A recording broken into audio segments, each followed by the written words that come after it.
সাধারণ একটা চিকেন কারিও যদি একটু ভালোভাবে রান্না করা যায় তাহলে কিন্তু সেটা খেতে ভীষণ ভালো লাগে। আজকে একটা সাধারণ চিকেন কারি নিয়ে এসেছি, কিন্তু এটা খেতে অসাধারণ হয়ে থাকে। এই জন্য এখানে নিয়ে নিয়েছি চিকেন। আমি 2টার মতো চিকেন নিয়ে নিয়েছি। চিকেনের লেগ পিসগুলো এভাবে কেটে নেবেন। আর চিকেনের পিসগুলো খুব একটা বেশি বড়ও করিনি, আবার খুব একটা ছোটও করিনি। দেখুন, মিডিয়াম সাইজের এভাবে কেটে নিয়েছি। আপনারা চেষ্টা করবেন আপনাদের পছন্দসই কেটে নেওয়ার।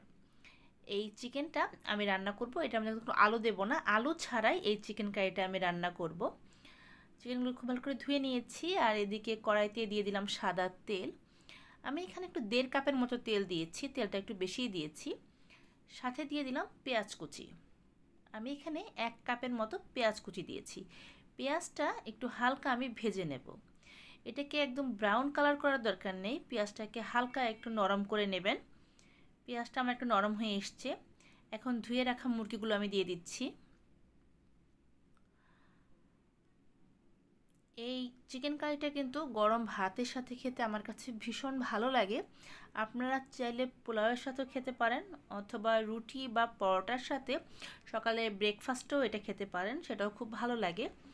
এখন চিকেনটা দিয়ে আমি খুব ভালো করে এই পেঁয়াজের সাথে হালকা একটু ভেজে নেব। আমি যেহেতু সোনালী মুরগি নিয়েছি, তাই কিন্তু এটা একটু সময় নিয়ে কষিয়ে নিতে হবে। এখন চিকেনে দিয়ে দিলাম পরিমাণ মতো লবণ। লবণটা একটু পরিমাণ মতো দেবেন, লাগলে পরে লবণ দেওয়া যাবে। এখানে আমি আদা বাটা দিয়ে দিলাম, 1 টেবিল চামচের মতো আদা বাটা দিয়েছি। সাথে দিয়ে দেব রসুন বাটা। রসুন বাটাটা আমি দিয়ে দিয়েছি 1 চা চামচ। আদার চেয়ে রসুনটা একটু কম দিতে হবে। সাথে আমি দিয়ে দেব হলুদ গুঁড়ো। এই হলুদ গুঁড়ো আমি দিয়ে দিলাম 1 টেবিল চামচ। এবার ঝালের জন্য আমি দিয়ে দিচ্ছি 1 টেবিল চামচ শুকনো মরিচের গুঁড়ো। যদি কেউ এর চেয়ে বেশি ঝাল খেতে পছন্দ করেন, অবশ্যই মরিচের গুঁড়োটা একটু বাড়িয়ে দেবেন। এখন সব কিছু খুব ভালোভাবে আমি এই চিকেনের সাথে মিক্সড করে দিচ্ছি, আর এটাকে একটু সময় নিয়ে খুব ভালো করে কষিয়ে নিচ্ছি। আমার এই রেসিপিগুলো যদি আপনাদের ভালো লেগে থাকে, তাহলে আমার চ্যানেলটা সাবস্ক্রাইব করে পাশে থাকা যে বেল আইকনটা আছে সেখানে ক্লিক করে দেবেন। আমি যখনই আমার চ্যানেলে নতুন কোনো রেসিপি আপলোড করব, আপনি সবার আগে নোটিফিকেশন পেয়ে যাবেন। দেখুন, চিকেনটা কিন্তু কষানোর সাথে সাথে কত সুন্দর একটা কালার চলে এসছে। মশলাটা একটু পরিমাণ মতো বুঝে দেবেন। আর যখন চিকেনটা রান্না করবেন, একটু চেষ্টা করবেন এটাকে সময় নিয়ে একটুখানি কষিয়ে নেওয়ার। তাতে করে কিন্তু চিকেনের কালার খুব সুন্দর আসে, আবার খেতেও ভালো লাগে।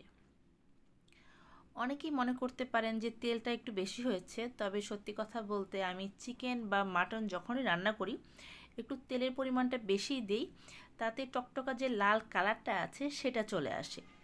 কেউ যদি এতটা তেল খেতে না চান বা পছন্দ না করেন, সেই ক্ষেত্রে কিন্তু তেলের পরিমাণটা অবশ্যই কমিয়ে দেবেন। তবে চিকেন বা মাটন রান্না করলে একটু তেল বেশি দিলে পরে এটা খেতেও ভালো লাগে, আর দেখতেও কিন্তু খুব সুন্দর লাগে। আমি এই মাংসটাকে একটু সময় নিয়ে ভালো করে কষিয়ে নিচ্ছি। এই সময় কিন্তু চুলার আঁচটাকে আমি মাঝারিতে করে দিয়েছি। ভিউয়ার্স, অবশ্যই চুলার আঁচটাকে মাঝারিতে করে দিয়ে এটাকে একটু সময় নিয়ে কষিয়ে নিতে হবে। এখন আমি এই চিকেনটাকে ঢাকনা দিয়ে ঢেকে তারপর ভালো করে একটু কষিয়ে নেব, এতে করে মাংসটা একটু সিদ্ধ হয়ে যাবে। আমি এখানে 15 থেকে 20 মিনিট এটাকে ঢাকনা দিয়ে মাঝারি আঁচে রান্নাটা করেছি। ঢাকনাটা এখন আমি তুলে নিচ্ছি। দেখুন কত সুন্দর তেল ভেসে উঠেছে, আর পেঁয়াজটাও কিন্তু একদমই নরম হয়ে যাবে।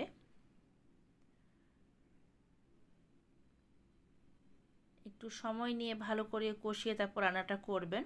অনেকেই রান্না করে আমি দেখি চিকেন দিয়ে একটা বাজে স্মেল আসে, আবার রঙটাও দেখতে সুন্দর লাগে না। তার একটাই কারণ, সেটা হচ্ছে মাংসটা ভালো মতো কষিয়ে নিয়ে রান্নাটা করা হয় না। যদি আপনারা এই চিকেনটা খুব ভালো করে কষিয়ে তারপর রান্নাটা করেন, তাহলে কিন্তু বাজে কোনো স্মেল আসবে না, আর তরকারির রঙটাও সুন্দর হবে, খেতেও ভালো লাগবে। আমি কিন্তু এই চিকেনটাকে 30 থেকে 40 মিনিট এই মশলার সাথে খুব ভালো করে কষিয়ে নিচ্ছি। আমার চিকেনটা দেখুন ভালোভাবে একদম কষানো হয়ে গেছে আর তেলটাও সুন্দর উপরে ভেসে উঠেছে। এখন আমি ঝোল দিয়ে দেব। যেহেতু হার্ড চিকেন নিয়েছি তাই ঝোলের পরিমাণটা একটু বেশি দিতে হবে, একটু সিদ্ধ হতে হবে। আর যদি মনে করেন আপনারা ফার্মের মুরগি দিয়ে রান্না করেন তাহলে ঝোলের পরিমাণটা একটু কম দিলেও কোনো সমস্যা নেই। কিন্তু দেশি চিকেন বা সোনালি যে মুরগিটা আছে বা হার্ড চিকেন যেটা আছে সেটা কিন্তু রান্না হতে একটু সময় লাগে ভিউয়ার্স, তাই ঝোলটা একটু বেশি দিতে হবে। এখন ঝোল দিয়ে আমি এটাকে 30 থেকে 40 মিনিট এটাকে মাঝারি আঁচে রান্না করব। দেখুন ঝোলটা কিন্তু অনেকটাই কমে এসছে। আপনারা ঝোলটা যতখানি পছন্দ করেন ঠিক ততখানি রাখবেন। আমি যেহেতু ভাতের সাথে এই তরকারিটা সার্ভ করবো তাই একটু ঝোল আমি রাখবো, সেই অনুপাতে আমি ঝোলটা রাখছি। যখন ঝোলটা অনেকটাই শুকিয়ে আসবে তখন এখানে নামানোর আগে দিয়ে দিলাম ভাজা জিরে গুঁড়ো। আমি এখানে 1 চামচের মতো ভাজা জিরে গুঁড়ো দিয়ে দিয়েছি। জিরে গুঁড়োটা দিয়ে আমি আরও 10 মিনিট এই রান্নাটা করব। আমার চিকেন কারিটা হয়ে গেছে, আমি বাটিতে সার্ভ করে নিয়েছি। আশা করি ভিডিওটা দেখে আপনারা বুঝতে পারছেন কালারটা কতটা সুন্দর হয়েছে এবং খেতেও কিন্তু খুবই ভালো হয়েছে। একটা সিম্পল রেসিপি কিন্তু খুবই টেস্টি। আশা করি এইভাবে আপনারা অবশ্যই ট্রাই করবেন। সবাই ভালো থাকবেন।